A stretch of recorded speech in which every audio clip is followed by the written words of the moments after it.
What's up, guys? It's Mike and Andrew from the Earth's Mightiest Zeros, and we are here today to review X-Men Apocalypse. So Apocalypse is the sixth movie, I guess, in the X-Men franchise, excluding the Wolverine movies and various spin-offs.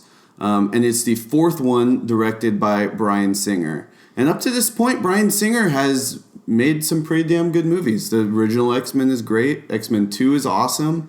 And Days of Future Past was really, really good. So going into this movie, I think people have pretty high expectations for what we were going to see.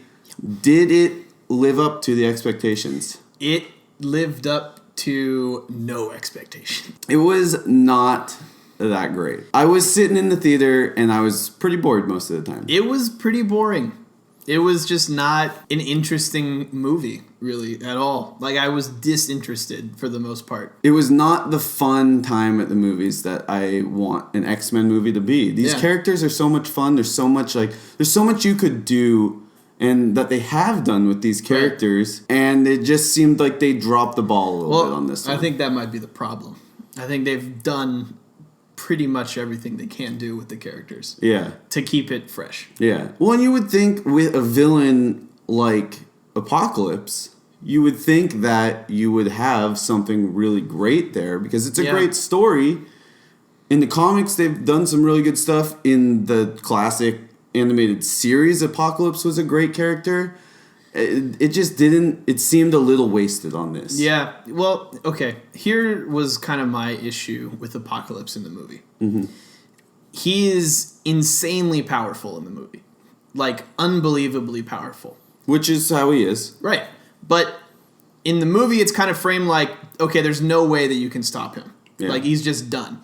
But as a moviegoer who understands how movies work and who understands how comic books work, it's kind of like a waste of time. Like, I mean, I know that that's how it is in every comic book movie, so don't go saying, like, that's how it is in all of the movies. I know, right? But it's like, they make him so powerful and the stakes so unbelievably high that it's just like, there's almost no way for it to make sense. Sure. So, I mean, let's get into the plot a little bit. There's not going to be any spoilers here. What did you think about how the plot kind of moved along throughout the movie? The plot was jumpy at best. Especially in the beginning of the movie, it's really, really tough to find yourself grounded. Eventually, it gets a little bit easier. I don't really understand how it was harder to stay grounded in this movie than it was in Days of Future Past, where there's all kinds of time travel and shit. Like, I knew where I was in that movie at all times, and this one, not so much. There's a couple of things about the movie thematically that might seem really familiar to you if you've seen the last couple of X-Men movies. One of the through lines is this idea of mutants not really being humans, but they deserve to have civil rights, blah, blah, blah. That's just kind of getting tired at this point, in my opinion. Well, they kind of cover it in every single X-Men movie. I mean, I get that they have to, but it's like, okay, we know now, so let's just, like, do cool shit, okay? Yeah. So that's one of them. It almost feels like the Batman origin story or the Spider-Man origin story. Right. We've seen it in every single one of these movies. We don't really need to see it again. We know. It just went places, and it spent a lot of time on things that I didn't think that it was necessary. And, like, I hate to compare it to other superhero movies, but it's almost impossible not to. Right. We just saw Civil War a few weeks ago, and that movie did an incredible job in giving each character a moment, a great moment, and they juggled tons and tons of characters really, really well.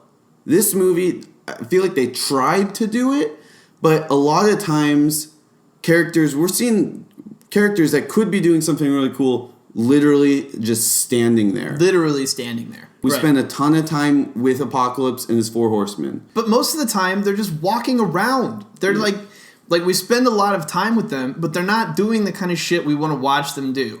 They're literally walking into rooms and then walking out of rooms again. Yeah. Or they're walking into a room and then standing still in that room in the same pose for 25 fucking minutes because it's a 3-hour movie, and then something else happens. Why? And that's another gripe I have, is the runtime. This movie is so long, and it doesn't need to be that long. It was originally supposed to be a massive movie, and I see what they tried to do, but they failed at making it feel as big as it was supposed to be. Part of the problem with it is it's supposed to be massive, like you said, but it's the same kind of destruction and shit that we see in Independence Day and The Day After Tomorrow and all that shit, right? It's landmarks getting fucked up. And it's like, maybe it's our bad for being desensitized to it at this point, but it's like, I can only watch a CG version of the Sydney Opera House get fucking sucked into the sky somehow so many times before it's just like, meh. Now, speaking of the CG, what did you think of the CG? How did this movie look on the screen? I think it looked pretty cool. I think there were parts of the movie where the effects were killer.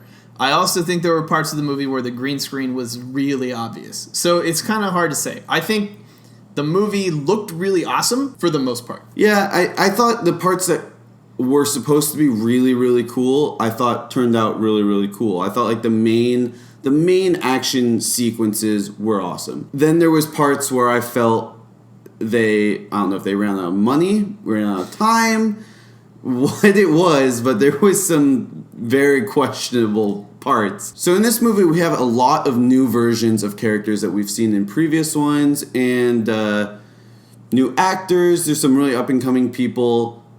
Who was your favorite new person in this movie? My favorite new person is Sophie Turner.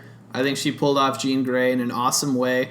It was kind of weird and jarring for me to hear her not sound like Sansa Stark, so yeah, that's just my bad. But I think she did a really good job. I think she fit into the world nicely. I think that she is showing a lot of growth as an actress, too. So I was really excited about her performance. What about you? I also really like Jean Grey. She was probably my favorite as well. Apart from that, I thought Scott Summers was done pretty well.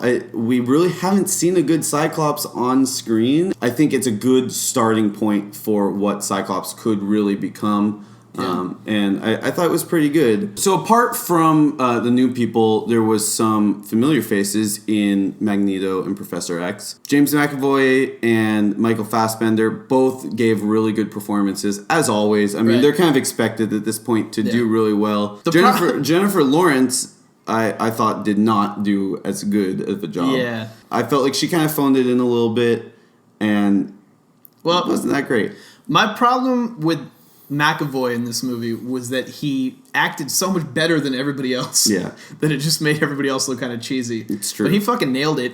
Fassbender nailed it. He had a couple cheesy parts, but that's not really his fault. Jennifer Lawrence, man, she like from the trailer, I knew that she was kind of phoning it in. After seeing the movie, I kind of understand why. Yeah. Like she doesn't have a whole hell of a lot to do. Yeah. She's basically just there to sell tickets. And I could see her being like, I'm not very inspired by this role right now. Now, what about the namesake of this movie, Apocalypse? Played by Oscar Isaac. He's a great actor. He is. Wasted. Fucking wasted. He didn't have a whole lot to do. Well, I think you have to be really careful when you cast somebody who is really popular as just a voice in a movie like this, right? A couple of examples that come to mind are James Spader as Ultron. I think, one, it was recognizable that it was him, right? But two, I think it was appropriate for the character. Another good example would be Smaug, played by Benedict Cumberbatch, right? Sure. I think he nailed that. I think it worked. Even that one had a lot of effects on it, but it still made sense. Like, the casting made sense to me.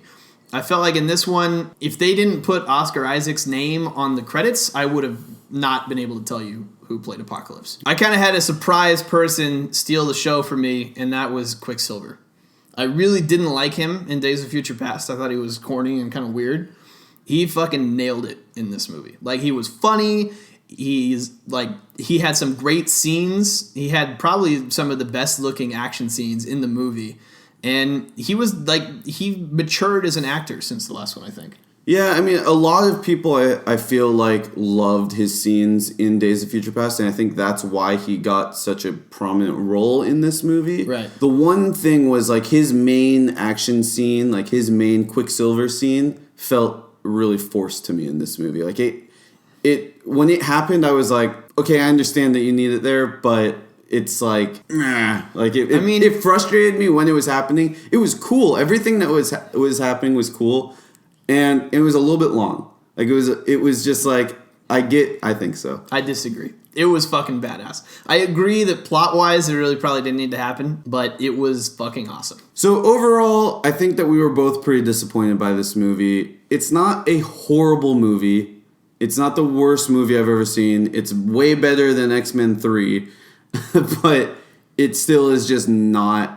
It's not up to the standards of a comic book movie today. If you had to give this movie a grade, what would you give it? I'd say a C-. I think I'd give it like a solid just C. You don't really need to see this in theaters. You can if you want to. There's plenty of spectacle, so I understand it, but it's passable. Definitely watch it at home or something, but... And if you want to feel like you're going to throw up, watch it in 3D. Because the fucking title card is in awful. 3D it's is bad. like Mystery Science Theater on crack cocaine. So thanks for watching our review. What did you think of X-Men Apocalypse? Did you like it more than we did? Did you absolutely hate it and think it was the worst movie ever? Please tell us in the comments below. Also, like and subscribe to this channel. It really helps us out. And check out our website, earthsmightyzeros.com. And we'll see you in the next video. Bye. Bye.